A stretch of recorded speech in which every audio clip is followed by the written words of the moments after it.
So if you stay with grief and be with grief and honor grief and not fight the grief and not get rid of the grief and not get over the grief and not push the grief and not look for things to control, just be with it as a companion that has come to change you, to gift you, to evolve you, to mature you, to make you wiser, whatever.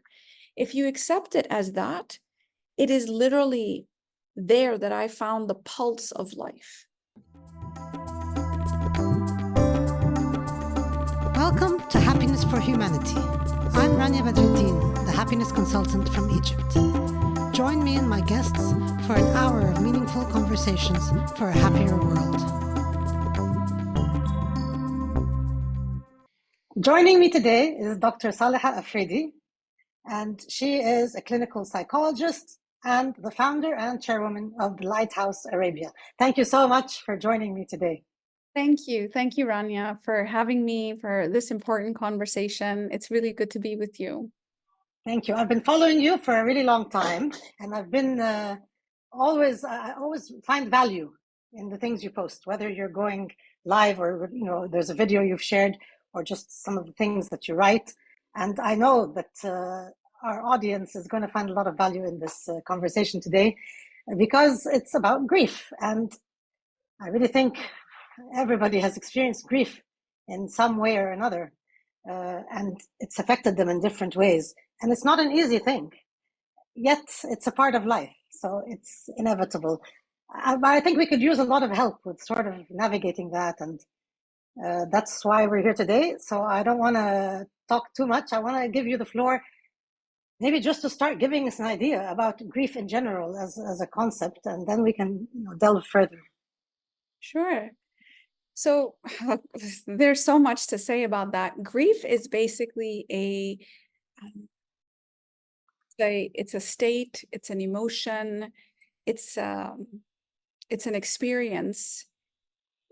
You can't say that it's a feeling because it's a full experience. There's many things that go on during a period of grief. There are many feelings you feel during a period of grief. So I would say it's an experience. And it can be as a result of any loss. It can be a loss of a person to death. It can be a loss of an idea. It can be a loss of a stage of life.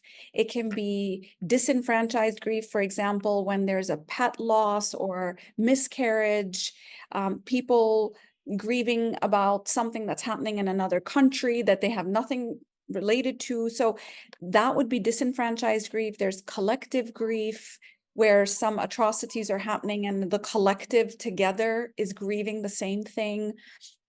And so, there's grief even in times of happiness. There is a grief because, for example, your child is graduating from high school and now they're going to leave to go to college. It is a happy moment, but it is an ending of one stage of their life and one stage of you as a parent. And so that can bring up lots of feelings for people of grief. And sometimes they deny those feelings because they're so, oh no, but this is a happy occasion. But whenever there is an ending, there is grief. Yeah, this is a very important thing that you just shared, because I think we do try to sometimes, some of us try to pretend that it's not grief, or that or not want to feel it, or not want to acknowledge it, or feel like we shouldn't feel grief when it's supposed to be a happy time. But obviously, it's a normal part of life, and it's part of the human condition to sort of have to deal with those kinds of things.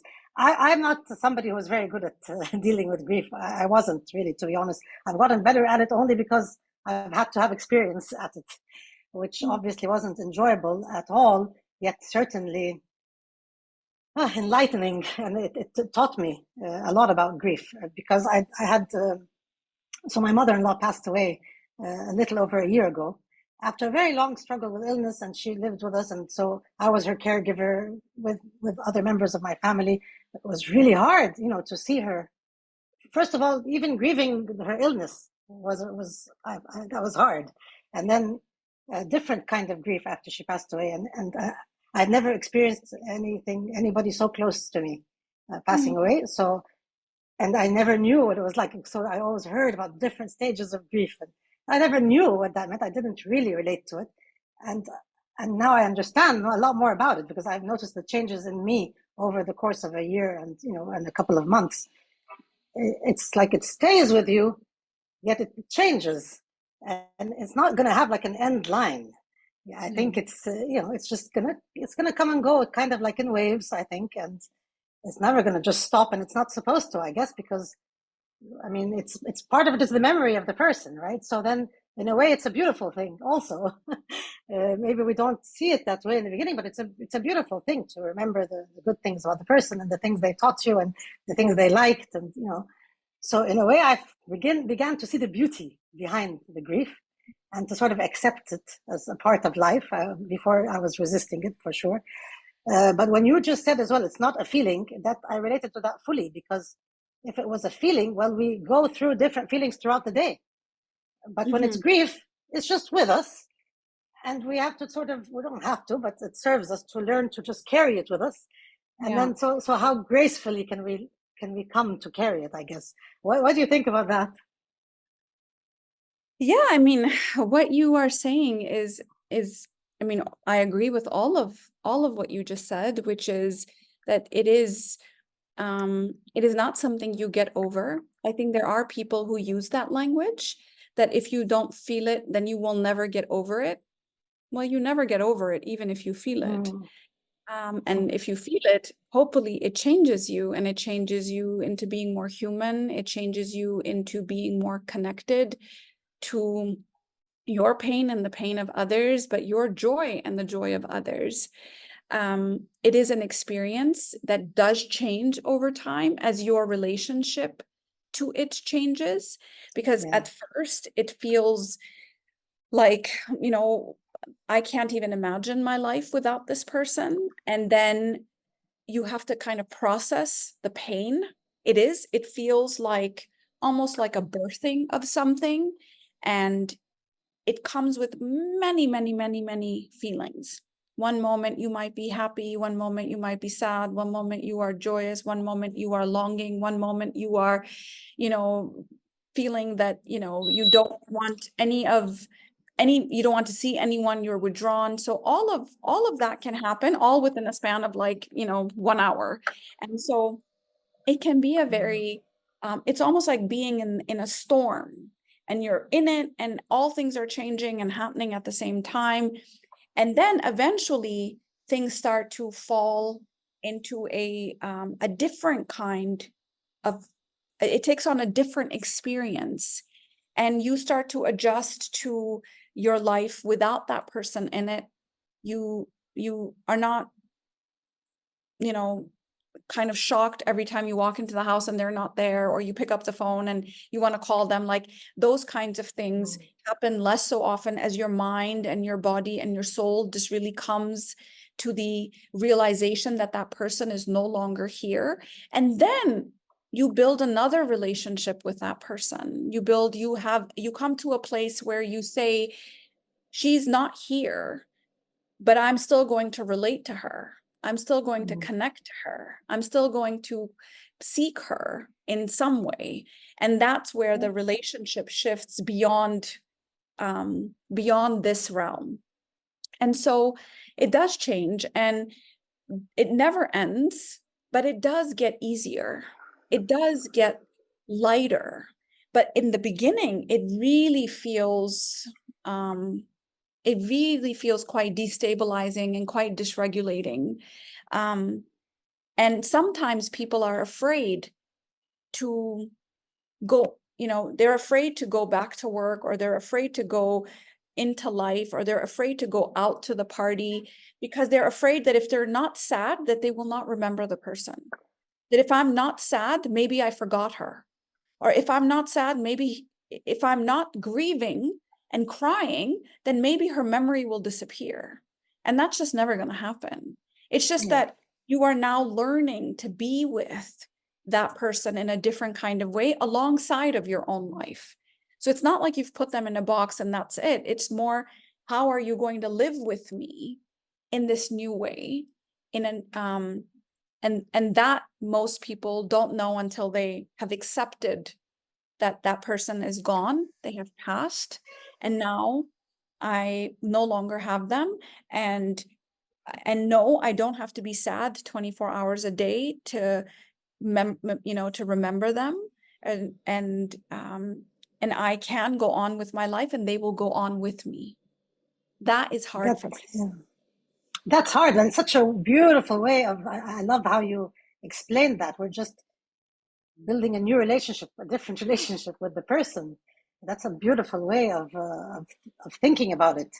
And you're so right. One sometimes feels guilty, and I think if you think about it as building a new relationship, then there is no guilt to be.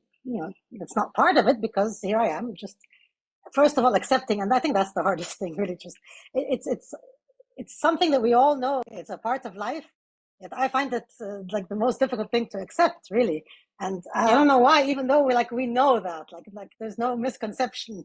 We've always known that, even as children, like we know that death is a part of life, but it's not something that we want to accept easily. And I think we don't really want to, because accepting, people often get confused with the idea of acceptance, as though acceptance is supposed to be that I like this. And that's not what accepting is. And I think that's maybe why, because we don't want to accept it, because no, this is not accepting it. It's supposed to mean like, this is okay. I'm okay with this. I like it. It's a good thing. And no, that's not what accepting needs to be. It just needs to be like, it is what it is. That is something that has happened or is happening. And I may not like it at all. Yet, what will I do next? What can I do? How can I, move with that, sort of, instead of resisting it? But it isn't easy. Yeah, it isn't easy at all. But I really love. Thank you so much for just giving us that. I could maybe visualize it. That's why that image of, creating this new relationship with the person, and I think that's a very beautiful thing to focus on. Now that's like, okay, here we're talking about a person who's no longer there, and sometimes the person is there, but you're grieving maybe a different version of the person. Maybe they have a very serious, maybe cognitive kind of illness, or they're just not the same anymore. There's changes. There's changes in the dynamics of the relationship due to the changes the person is, going through and probably struggling to overcome. And I've noticed that there's this other kind of grief I wanted to ask you about as well, which is the person's there, but the relationship has changed, and the demands of what you need to do in this relationship are changing as well. Like, it could be a parent who's just not in the same mind space as they were, or that's kind of sad. Now I wonder, that's why I wanted to ask you, what's the connection between sadness and grief? I mean, because sometimes I feel it's sad and I'm kind of like grieving, perhaps, the previous version of that person, or it's the same person, it's not a version, but the changes that they're going through. I'm kind of grieving the old person. Is that our sadness and grief interlinked? Are they the same thing? Can you tell me about that as well? Like I said, grief for me is an experience. It's not just a feeling. Yeah, grieving, but what is grieving? What do you do when you're grieving? You're sad. You're sad. You're crying, you're sad, you're withdrawn, you feel low, you feel heavy, you feel sad. And so if you put grieving on the top and you have all of these feelings underneath it like an umbrella, grief being the umbrella as the experience, and underneath that, all of that is going on. So you will have grief not just for aging parents, but also children that are no longer, when they become teenagers, and you remember those times when they were young and they needed you, and now they're just off on their own, or the next time they go to college, or the next time they become, they get married. Like, with every stage of life, there is an ending, and that ending requires a shifting of you. Who am I in this relationship? What is expected of me in this relationship? And that reorganizing, recalibrating of yourself is hard work. And that's the work that also is part of grief. It's not just building a new relationship with this new thing now, but also recalibrating what you can expect from that relationship and what is expected of you in that relationship. I think one of the things that's not talked about often is the fact that, you know, one of the things that's not talked about is when parents get old. And, you know, these people that were big in your mind and big in your life, and they were in command and they were the boss. And now all of a sudden they become like children. And nobody talks about that. Of course, we talk about the grief of the parent as they get older, what they must feel like, how many losses they have as they start to lose their own, you know, strength and abilities. That is a big loss for them. But what about the child who still feels like, no, I still need you to be my dad. I still need you to be that tower.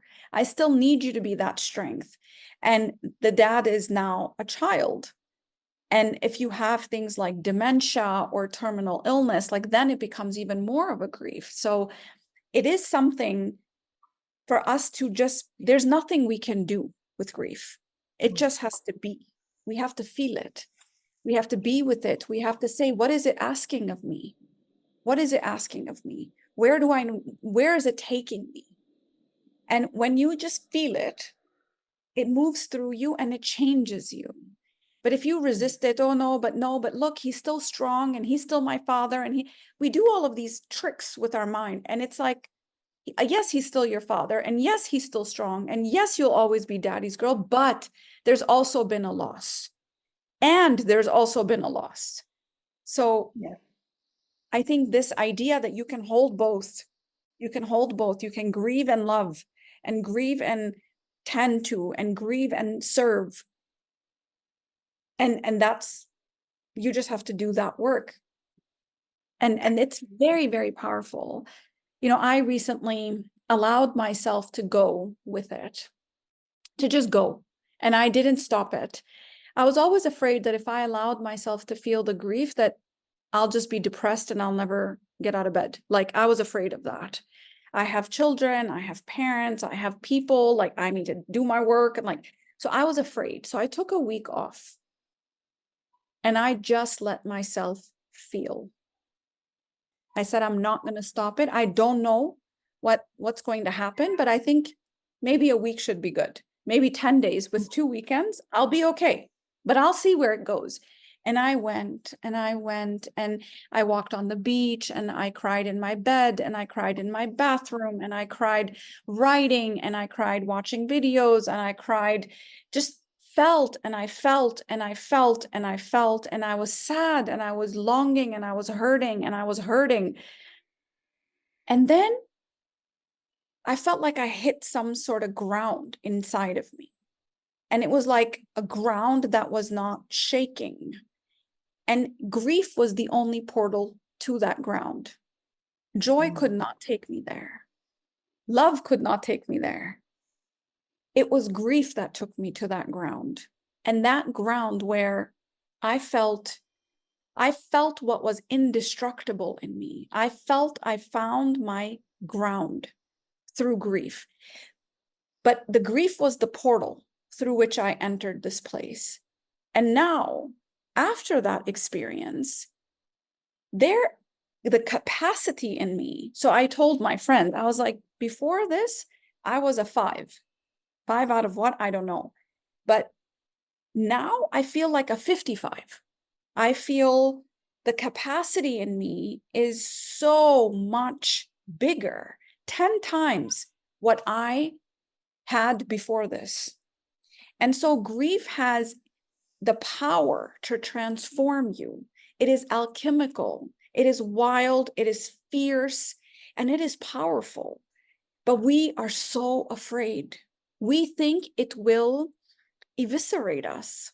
We think it will destroy us. We think we will lose everything if we actually surrender to the grief. But what do we grieve? Grief is just the other side of love. Here's love, here's grief. Exactly. And if you can feel the grief, you will feel the love even more. But if you don't feel the grief, you will never feel the love as deep as you could. And so if I look at my children, I say one day they will die, or one day I will die. I hold that in my mind, and life is crisper, clearer through that lens that this moment will not last, and neither will I, and neither will they. And all of a sudden, what is important shows up. Then the phone is not intruding anymore. The conversation is deeper. So when you hold it alongside of what it truly is, which is love and grief alongside each other, it changes your life. Wow, that's so beautiful. I just love listening to you express what you went through as well, and how you came out to the other end, if it's an end. I mean, but how I came you the other end of that particular experience. The grief did not exactly, end, but there of was a course. period of very, very intense, like, I'm just gonna sit with this because it's calling me. It called me. And the grief that I'm particularly talking about was the grief for Palestine. So this was not for a person when this started in October. And it rocked my world. It rocked my world in every which way. And I said, I need to sit with this for a week so I can actually just think about what is going on inside of me. I can feel what is going on inside of me. But I have grieved every single day. I have cried almost every single day. My heart actually feels like it's breaking. Like I actually went to a cardiologist to make sure that I didn't get like a heart attack, because it really felt like I felt the breaking of something happening inside of me. So I feel the pain very sharply every day. But that one portal that I entered, where I then connected with collective grief and ancestral grief and, you know, uh, time old grief of people. It really was, it ended up being, I think, probably 2 weeks where I was just in the eye of the storm, and then I sort of came out, and then I've been with it since then. So it's not like it went away. It just was that one intense period of just making sense of this stuff. And I realized there's no making sense of it. It's just feeling it. Yeah, I mean, I fully relate to how you feel. Obviously, so many people have felt the same way since. I mean, if you're just watching or listening to what's going on, you feel like you're bleeding inside, and the reason we feel that way is because it is against our humanity. We just don't accept that in this day and age, or in any day and age, that human beings are not seen as equally deserving human beings, deserving of freedom and dignity and justice and education and housing and food and water. And I mean, we just can't accept this, and I think many people who didn't know anything about Palestine have jumped on board the cause simply because it's against their humanity, which is, as a matter of fact, this was the trigger for this podcast. I was launching a different podcast, and then when this happened, I realized I want to talk about happiness for all of humanity. And I feel like, I mean, we have so many wonderful people, speakers, gurus, authors who have talked about happiness for the individual and helped a lot of people probably achieve more fulfillment in their lives. And that's wonderful. Yet I realized that there's got to be something major missing, because look where we are today with what's happening in the world, despite the fact that we've been talking about happiness and well-being, and we have so many trends in well-being in the workplace, and it's on the rise, right? Mental health has been discussed more probably in the last decade than it was certainly when I was growing up. It was not something we ever talked about. So those are all wonderful things, but I realized that they are not affecting policies or politicians or the fact that there are still wars. They're not affecting that positively. There's a big problem here. We cannot. That's when I realized my previous podcast was going to be focusing on the individual, and I still think it's all about the individual first, because we are, just people in the end, and we have to start inside each one of us.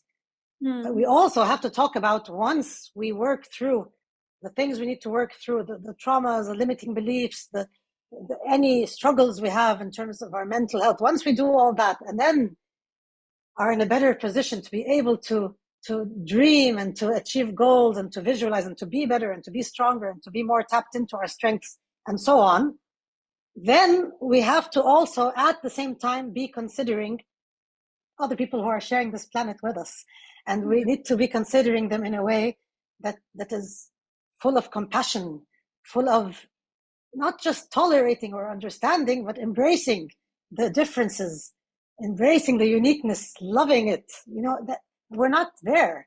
And that was so hard. It was so sad. I mean, of course it was so sad. And of course there were so many days when I cried as well. And even the first episode of my podcast, when I listened back to it the other day, I was, my voice was breaking up and I was in tears, because I mean, you feel so tiny as well. You feel so frustrated and helpless. Like, what can I do?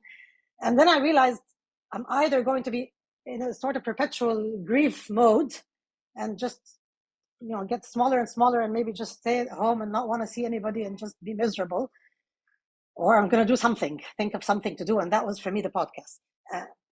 For other people, it'll be, some people, like I have a friend of mine who, every day she spends 2 hours she goes online, she gathers information, news, different things, and then she shares them. So that's her way of participating, sharing her voice, putting it out there. I think we all are powerful. We all are beautiful. We all are human. And so we all have something that we can contribute to humanity in our own way, whatever that is. So I think if we can use that grief, because like you were saying, it can be debilitating, but if we can use it to have us, move forward instead of stay stuck or feel like we can't do anything, then, no, the answer to that is no, you can. We all can. And if every single one of us does anything, I think the world can be a better place. Yes. Yeah, but since you mentioned, and of course we were going to talk about Palestine, but since you mentioned it, at the end of your, I don't know what you called it, but that sitting down with grief, at the end of it, how do you feel it better enabled you to not maybe make sense, but do something about what's happening? I mean, did you feel you were more clear on, okay, I know what I can't control, but here's what I can control, and here's what I'm going to do, or how did it have a positive impact on your ability to stay with that grief? Because many of us are living it, and many of us don't know, what are we supposed to do with this? I mean, I'm still in it, so it's hard for me to say, but I can say that it changed my relationship to grief. I wasn't afraid of it anymore. I had a death in my family recently, about a month ago now. And for me, what I had done in October had created the capacity and the acceptance and the strength, and the acceptance that this is part of life. And there are some things we are not in control of. We don't know the time of birth, the time of we cannot control. We, as much as human beings are trying to control everything, we have forgotten that we are not in control. And for me, this kind of acceptance had really set in for me, that I can only do what I can and everything else I have to accept. And that has been a very difficult thing for me, because I'm a doer. I'm a type A. I get things done. I'm in control. I make sure I'm in control. Like, this is how, not control of people, I'm in control of myself at least, and I'm in control of my environment. And I find a way to control the environment. And I'm just realizing that, nope, you've got to be out of control. You've got to make room to be out of control. And so people say, well, this is something I can't control. This is something I can control. No, you have to have space inside of you to be out of control. This is not like, oh, it's not in my control, so let it go. This is in my control, and here I will be in the safe space. No, even in the things you can control, you are out of control. You are not in control. What you do with your children, what happens to them, who lives, who dies, what happens when they go out in the car, like, you are not in control. So this idea of control really got deconstructed for me quite a bit. And I am now seeing that making space for that being out of control is such an important part of just growing up. And, you know, and grief took me there. So that's one thing.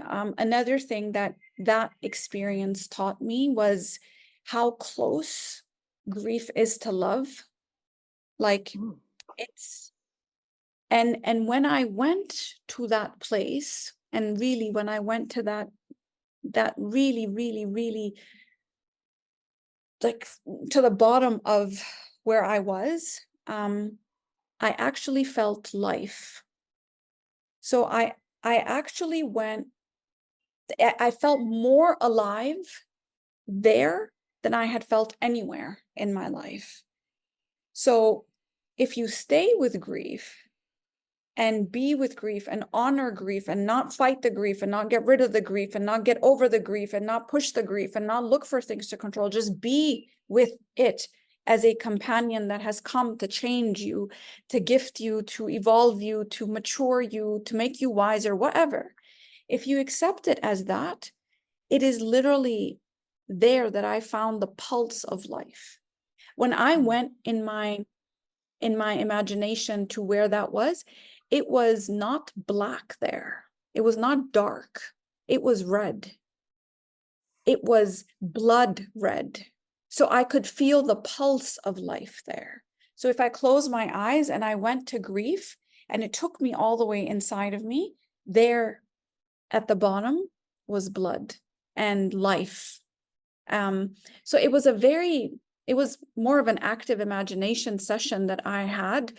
And if you're not familiar with active imagination, it's like a Jungian concept where you engage with your psyche in more of like an imaginative way and you kind of go with it. So that experience was an active imagination, and I did it for quite some time. And I came out the other side feeling more alive and broken than I had ever been. And so I didn't know how to explain to people when they would be like, oh, Dr. Saliha, I'm so sorry that you're so low. I'm not. Stop feeling sorry for me. Feel sorry for something else. Don't feel sorry for me. I had to constantly be explaining myself that, oh, but if you become so sad, then how are we to have any hope? I was like, then don't, like, you don't have to follow my content if that troubles you.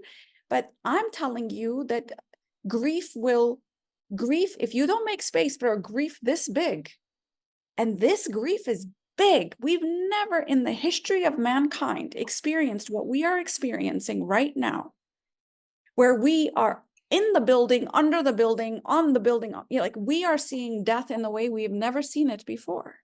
And if this doesn't rock your world, then then you are not, you and I are not the same. Then you and I are different. Maybe something else is good for you. So for me, it rocked me, but I found the strength in me that I never knew I had. It made me feel more alive than I never knew I could. And it made me more devastated and heartbroken than I ever thought possible. So that's kind of what that experience did for me. Now, when I say heartbroken, I always say a broken heart is a bigger heart. It's broken open, not broken down. So when I say break, break, break, break, break, it just felt like it just kept breaking and it just kept getting bigger. So I was heartbroken and I am heartbroken. And this morning I cried. And this afternoon I even cried. But, you know, I feel it and I breathe through it, and I nurture myself in that moment. I soothe myself in that moment, and then I get on with it. And And this is kind of how I'm going about it. And so that's how it's changed me. It's just changed my relationship to grief. I embrace it. I really think that through our conversation, you have changed my relationship with grief as well. You've helped me change my relationship with grief, because I'm looking at it in a different way now, and I feel better about accepting it as something that is a part of life than I did before we started talking half an hour ago. And you reminded me of something when you were speaking that I felt also very heavily, not quite as intense as the experience you had, but I was in a hospital many years ago, and there was somebody in intensive care, and I was spending days and days in the hospital. And I remember very clearly being in the waiting room and seeing other families cry over a loved one. And sometimes, it was really hard to watch. Yet at the same time, it came to me just in one particular moment. I was like, wow, this is love. This is love. This is the other side of love. I mean, they come together. With great love will come greater grief. If somebody, if I just tell somebody who didn't know me that, my mother-in-law passed away, that would not mean the same thing to them as it meant to me. Obviously not. Why? Because I had a lot of love. They don't know her. So then it made me realize, okay, so grief can be beautiful. At some point I was thinking of writing a book called The Other Side of Love, or Good Grief, or something like that. But I kind of forgot about those things, and you reminded me today that is what it is. It is love expressed, really, and we don't need to shy away from it. And it takes maybe guts, though, to actually feel it. So I think we a lot of guts. I will yeah, it say takes. that it takes courage, and it takes capacity, and it takes a lot of courage. I think courage is the word, because I was afraid. I was afraid that if I might never come back, if I feel this, if I collapse into this place, that I might never be able to crawl out of this place. But it actually, you don't go back up, you go the way through. It actually is like it pushes you out to the other side, and you don't have to do the work. Yes, But it is absolutely. I a agree. Yeah, I totally agree, and I very much understand when you say don't feel sorry for the person. I didn't before. I was that person who would kind of always, wanted to project positivity and just be positive, and I didn't think there was anything wrong with that, and I wasn't faking it. I didn't think I was. I realized later on that it was more of a mask, but I didn't know that at the time. But I wanted to be positive. I wanted to lead with positivity. I'm a social entrepreneur. I have been for now almost 30 years. So I'm at the head of an organization. I need to, lead people. And I'm head of I have 3 kids and now a grandchild. So I have roles that I need to do, and I need to do them well. And I cannot appear, weak or emotional. Or that's what I used to think. And then 8 years ago, I was studying to become an NLP and hypnotherapy practitioner, and then later a master practitioner. And so I can totally understand now when you say imagining and this journey in your mind is not always going to feel great, and it can be very intense. And some of my biggest breakthroughs that I had when I was learning, obviously I needed to have experience hypnosis myself and take journeys into my mind and dare to go there. And sometimes it felt not so nice, and other times I cried, and so I no longer feel sorry for anybody feeling the emotions, because I know now from firsthand experience, and of course then for several years I worked with a lot of people to help them. I know that when they do that, when they go there, the only way is from there is an improved perception of that thing. Because if something is in your sort of unconscious or subconscious, and then it comes up into your conscious awareness, then you can process it, then you can release it, and you can be free of that thing, or at least able to frame it or to perceive it in a healthier way. It's a beautiful thing. It doesn't have to feel great all the time, but of course it's beautiful and it's liberating. And I would have probably been the last person to believe any of those things had I not sort of experienced it myself. I was very skeptical. I was always very this whole thing, mind-body connection. I don't know why, but I was kind of raised like, give it to me in numbers and facts. But this opened up a whole world of the power of our minds, and the fact that we sometimes self-sabotage without realizing it, and have limiting beliefs, and have traumatic experiences that are still there, and we haven't yet dealt with them. And all of these things, of course, they're liberating. I just remembered that when you talked about the experience and imagining, and then some people, telling you that they felt sorry for you, and I love your response. We don't. I think the beauty of nowadays that people have stopped having to pretend that they've got it all. They're on top of it all. I mean, and that they know exactly what they're doing, and that they always feel great, and that they're always manifesting, and they're always in control. And it's just not true. We're human beings, and the ability to. We're still great leaders, by the way, and we still can be great parents and great everything. Not in spite of this, I think, because we are being more true about who we are as human beings. And so that was very, very. I'm really glad you shared that. And one thing I I would wanted to, say one thing that you're. if I could Sorry, add to sorry. that, because there was something, I think when we talk about grief, and you and I are both aligned in, it can be quite transformative, but it's also very painful, and it can also get very complicated for some people where they don't know how to do something with that. They just feel sad all the time. And I think when that is the case, it's really important that you speak to a therapist, because sometimes it's so dark that you don't know what to do with it. You don't know where to go with it. It's just you're stuck. And like, what do you mean feel it? I'm feeling it. It's not going away, So there's a resistance there, and there's a stuckness there. And I think if you're in that place, it's very important to talk to someone. So this is not like, oh, everything will be fine, just stay with it, and then you'll get to the other side. No, sometimes it can get complicated. And the thing that complicates it often is a lot of fear. Fear can be quite complicating. Like, how will I live without this person? What will I be without this way? When there's fear there, that can be very, that can complicate the grief.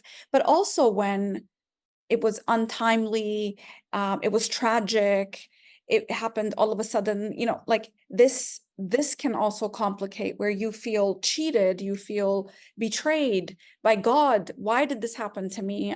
We were good. Why did this, so we need to make room for some of that, and know that if that is the case, it really is very helpful to speak to someone who understands grief, who's not going to make you get over grief, who's going to help you go through the grief and have another relationship with grief. Because if you don't do that, then it can get stuck. It will get complicated.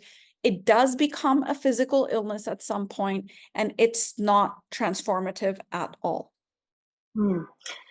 Yeah, thank you for mentioning that, because of course we don't want to just paint this beautiful picture of how grief can be, it's not good for us. Many I mean, times. and yeah, of course, and I was there, so if I was hearing this episode at that time, feeling so sad and mostly not engaging with people or with life, and feeling miserable, it would have been much harder for me to relate to the things that we said. So no, of course, it's heavy and it's hard for many people, and at different stages in our lives, it can be hard for all of us. And so, yeah, definitely reaching out to a therapist or somebody who that you can talk to, and they will listen without judgment. Of course, having a therapist gives you tools to actually also be able to navigate the grief. If we were to share today, like right now, just a few things that somebody could do. I mean, so obviously one main thing is go, talk to somebody, find somebody, and if that's the right person, great. If you need to look around for a different therapist, and find somebody that you feel that you can talk to. But is there anything else we can tell somebody right now other than that as well? Do you have a recommendation? Yeah, I would say that you have to make space for the grief. The bigger the grief, the more the space you need in your calendar, like physical hours of the day. And so one of the things that I will say to people is that you have to almost go into power save mode.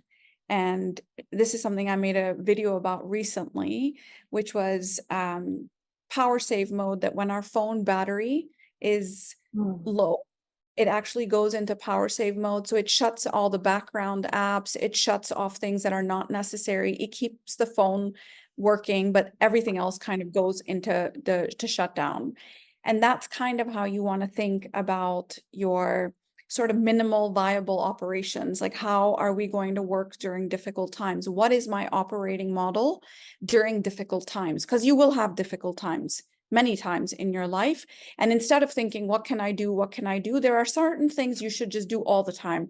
The first thing is going to be, you're gonna know that your physical health is going to be the last thing you want to care about, but it's got to be the first thing you've got to care about. And people are like, oh, who can think about food and who can think about exercise? You must think about food, and you must think about exercise, and you must think about sleep. Like, you must, because when your mind and your heart are not cooperating, because they won't during grief, your body is going to be the thing that carries you through. Yes. Will I eat some sugar? Sure. Will I eat sugar every day, all day? No. So of course, I'm saying it's fine if you eat a burger here or a chocolate bar there. That's okay. But what is going to be, how are you going to do this? And there's always people that are like, oh, tell me what I can do. Okay, I want you to manage my food calendar for me for the next week because I can't deal with it. So there are friends who want to be of service to you. They don't know how to be of service to you. Can you please write down a menu for me? Or can you please figure out how I'm going to get my food for the next week? And there are friends who will be very much like, I know when my cousin died, my aunt didn't think about food for 40 days. Somebody was bringing the food and dropping the food and freezing the food, and some food was coming out of somewhere, and she didn't have to think about that. And these are the things you don't want to think about. And this is where friends can be very helpful. So instead of asking, so I would tell the friend, instead of saying, let me know if you need anything, don't ever say that to a grieving person. They don't know what they need. Just do it. Just say, oh, this person's got kids. This person needs to eat every day. This person needs to go to the doctor. I'm going to drive her. I'm going to pick up her kids. I'm going to drop off food. I'm going to coordinate all the friends to do the same. I'll manage this. You become a care coordinator for this grieving person. Like, don't ask them what they need. They will never tell you what they need because they don't know what they need at that time. So that's the first thing that I would say, is make sure that you take care of your physical body. You will have zero energy to exercise. Don't worry. Just go for a walk. You don't have to do cardio, high intensity type of workouts. Just go for a walk every day, move your body, rise with the sun, set with the sun, and eliminate. The second thing I would say is eliminate all eliminate all obligations, eliminate anything that is not an obligation and anything that doesn't have to do with a dependent for the first duration, however long you think. That might be 2 weeks for you. And so for me, it was, I'm going to cut down on everything that is not non-essential work. Now, seeing my clients and those type of things aren't essential for me when I had this recent loss. But I did take a week off, and I did say, okay, first I need to make sure that I'm going to be okay. So I took bereavement leave. That was 10 days. And I said, I'm not going to. So taking leave would be a good time. This would be a good time to do it. And then making sure that you don't sign up for other things. So no, you don't have to be the PTA mom of the year. And no, you don't have to go out with your friends for dinner. And no, you don't have to go to networking events. And no, you don't have to say yes to projects right now. You now need to think about the next 4 to 6 weeks. And the power save mode is usually 6 weeks, 6 to 8 weeks. So if you can buckle down, and then after maybe 3 weeks or 4 weeks, there are going to be things that you can say yes to. I can say yes to a podcast. I can say, yes, I can do this. But am I saying yes to everything out there? No, I'm not doing that, because I had made a commitment to a very long time ago, and I had to cancel that commitment several times due to several things that happened this year for me. But for me, this was like, no, I have the energy. I'm in my home. I'm able to have this conversation. It is a conversation I can speak about authentically. You're not making me think about, you know, something, you know, geopolitics or something. This is I'm you know, I'm now talking about grief and I am in here with you authentically. So it's not taking a lot of energy from me. So first thing would be body. The second thing would be make room in your calendar, eliminate all things. And I would even message all my friends and say, listen, I'm not ghosting you. I'm not ignoring you. I'm just going through a difficult time right now. This is what has happened. And I just need some space. And they will say, oh, let us know if you need something. And then make a list of things you need and give it to them because maybe they haven't heard this podcast. So have a list of things that you need done and have them do it. And that's it. And so, and then I would say the third thing is that you've got to be with it. And memories will come up and feelings will come up. Journal if you can, talk about it if you can, read, you know, I wouldn't read, but I mean, write about it if you can, whatever it is that you can do. Document it somehow. And sometimes people go through photos and they do all types of things during times of grief, depending on what it is that you're grieving. But find a way to process and digest, metabolize that grief. And that would be the third thing I do. But I would do it particularly, I would go into power save mode, take care of my body, and do the work of grief. And if you can't do it alone, find someone to do it with you. And we do have therapists at the Lighthouse that do grief support groups that are free of charge. Anyone can dial in from anywhere. And you just got to dial in and you got to show up and you can talk about your grief, whether it's divorce, whether it's heartbreak, whether it's single parenting, whether it's grief due to death, whether it's you've lost your partner to death, whether it's motherless daughters, anyone. And you have a mental health professional free of charge that is there for you to just provide support with a group of people who are going through the same thing. So take these kinds of opportunities to be able to talk about your grief, because you're not going to feel very comfortable talking about grief with your friends again and again and again, because you don't want to be that person who just keeps talking about it. I understand, but you do need to talk about it with someone. And so find those places where you can say, okay, once a week, I'm going to go and I'm going to talk to people about how I'm feeling. And sometimes once a week is enough. So those are some of the things. These are wonderful suggestions. And I think they're very important if we follow those. You're so right about the body, because I didn't do that. Of course, I felt like you were talking to me because I didn't really move my body enough. And I didn't. There were just days let where I that was go. like, oh, I don't even think I can brush my teeth. I did brush them last night. Do you think I have to brush them this morning? Like when you're like this, who's thinking about moving your body? Nobody. But I would go to the beach, I would walk, and immediately I would feel better. So when your body is saying, no, I don't want to, get up and just say, just a few minutes. We're just going to be gentle. We're not going to do any hardcore lifting or training or anything, but just move your body, because stagnant water also has diseases, and we want to keep the body and we want to keep the circulation. We want to keep the movement, and we don't want to stagnate any part of us. And you mentioned as well, getting out. You said you went to the beach.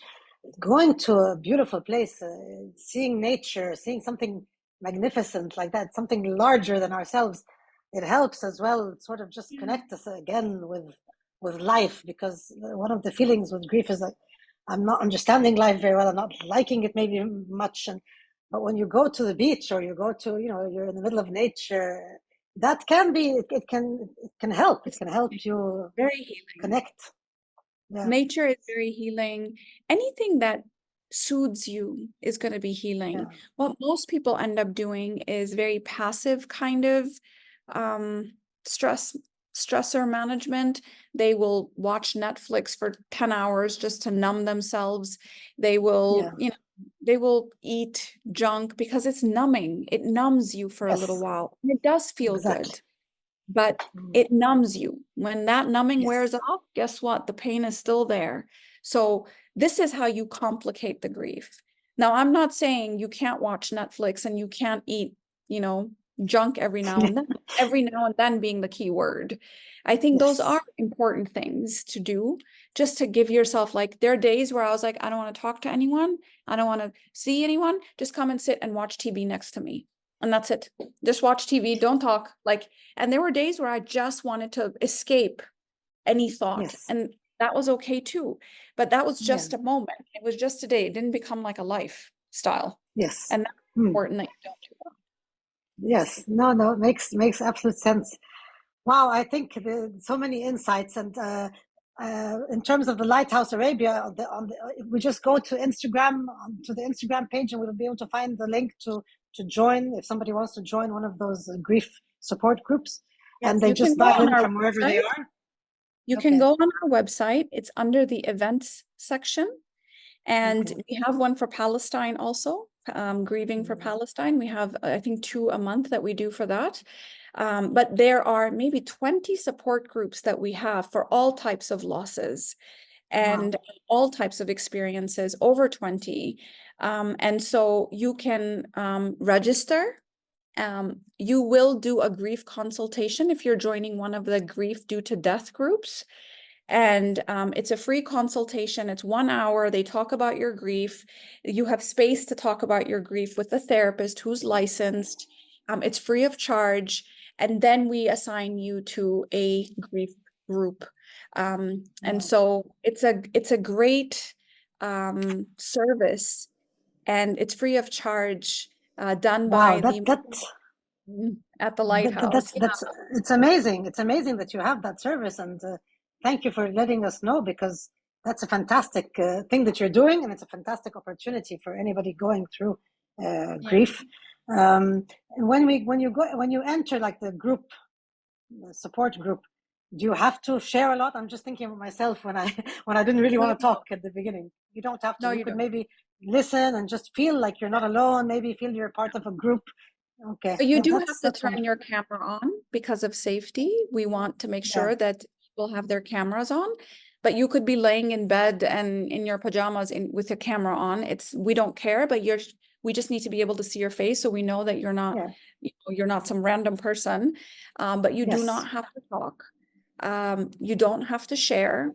You can just hold the space for someone else who's grieving. And whenever you're ready, and if you're never ready, it's okay, because it's just about being in a place where people can talk about what comes up. And you'd be surprised very soon. People say, I don't want to talk, I don't want to share, but very soon they share. Yeah. Because it's just so, like what we're doing here. It's Yeah. just so, it's people like you who've lost someone they love, and they're talking about how summer is coming up and summer was their favorite time of the year. And you remember, oh, I remember that. And then you cannot help but share. And Yes, so exactly. there's no pressure, Yeah. but I also think that it's so healing. It's so healing to be in a group that's holding the space for you and you're holding the space for them. And they meet regularly, and it's sometimes the same people. So you go on a journey with people, and it's life-changing for people, because we hear the stories. We have an event we do once a year. It's called Night of Remembrance, and people speak about their experience going through the grief groups, and it's life-changing. They were lost, they found the way through these groups. So if anyone is feeling like I can't do this alone and they don't want to engage in a therapy process, then do the grief consultation and join a grief support group. And there you will find your voice, and you will find a way to organize at least some of what's going on inside of you. Thank you so much. First of all, thank you for all of this work that you do, and for being such a beacon of light in the world. Thank you so much, and thank you for Thank today and for this conversation. I personally benefited greatly from it, and I enjoyed it as well. I enjoyed having this conversation with you. I'm really looking forward to our readers' feedback as well. Let us know, how are you doing? Have you been grieving? And yeah, stay in touch. And do you have anything, final words you'd like to share before we wrap it up? you. Just take care of yourself. I know these are very Yeah. difficult times for all of us. Take care of yourself, be gentle with yourself, be gentle with each other, be kind to yourself, be kind to each other. That's all I would say. Perfect. Beautiful. Thank you so much for joining me. And thank you Rania. everybody for tuning in. Thank you. Thank you for tuning in to today's episode. Join me every other Thursday for a new one. Happiness for Humanity is available on YouTube and your favorite podcast platforms. If you found this episode valuable, please share it. Let's come together for a happier world.